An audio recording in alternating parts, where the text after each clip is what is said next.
So how can we apply this concept of having combining different types of indicators? And that's where we call the term validator indicators are. You're validating something.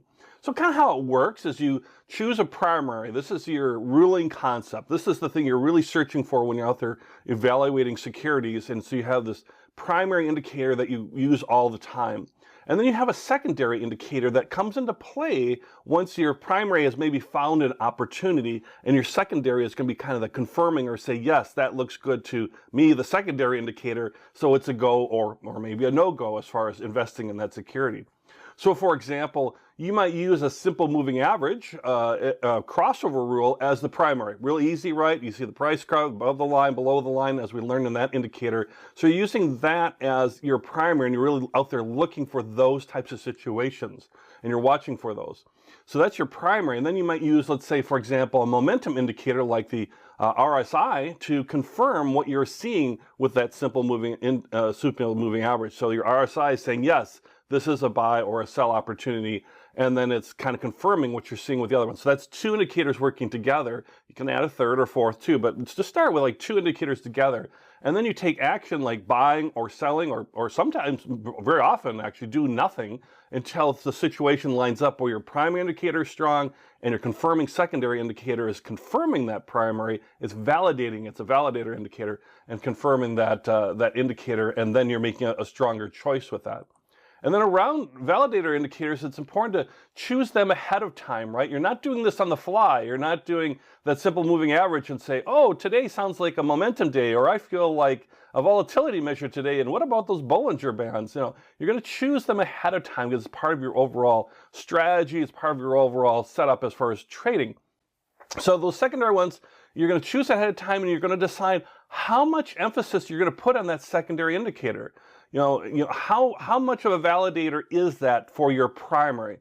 And you could put a strength measure behind that secondary indicator. Like here's a simple one. Like if the validator indicator says yes, the same thing, it confirms it fully. It's a go. Take action. Or it could be a hard stop. Like if it says no, the confirmation's not approved, I'm not trading at all because I need to have that confirmation.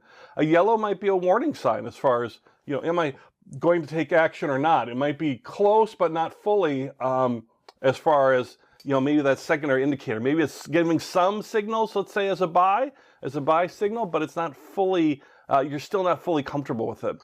The key in this, again, is the choosing ahead of time, that what is your secondary indicator and what are you going to do when you get that measure? Are you going to make it be real strong as in a go or no go, green or red, stop, go or stop? Or will you give a little bit more flexibility around that secondary indicator in terms of, you know, your primary?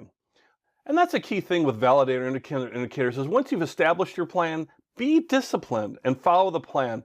One of the keys to success in trading is discipline. The whole idea of trading with technical indicators, or technical analysis and indicators and other tools is that you're taking emotion out of it. You're following a plan, you're following you know, mathematics, you're following things like market sentiment and herd mentality, all these things we learned about. So if you don't be disciplined, then you're kind of, you know, wasting a little bit of it. So be disciplined and follow the plan.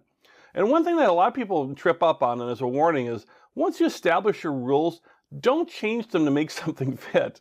You know, sometimes you might see this great strong primary indicator, say, oh, this looks like a buy, I can't wait to buy, it's so good. Let's see what the secondary says, and all of a sudden it's like, wah, wah, wah. Your secondary doesn't validate it. It doesn't confirm it. And you're like, oh, but I really want to. Maybe if I just change the time frame on the secondary, or I change a parameter on it somehow, then I can kind of make it fit. All right, well, if you're doing that, you're not being disciplined. You're basically, you know, now adjusting your rules to fit a certain situation because you've maybe been caught up in emotion, or maybe you've been caught up in, you know, like a fear of missing out. You know, there might be something more going on there. So just be aware when that happens, that don't change your rules to try to make something fit. Now, what's different than that is you can adjust your plan anytime. You can adjust your plan later, but understand that would be a new plan, right? And you'd be having a new thing. You wouldn't be continually, you know, trying to make things fit. You'd be like, okay, I'm using whatever, this candlestick pattern is my primary. Using a simple moving average over 20 days as a confirming.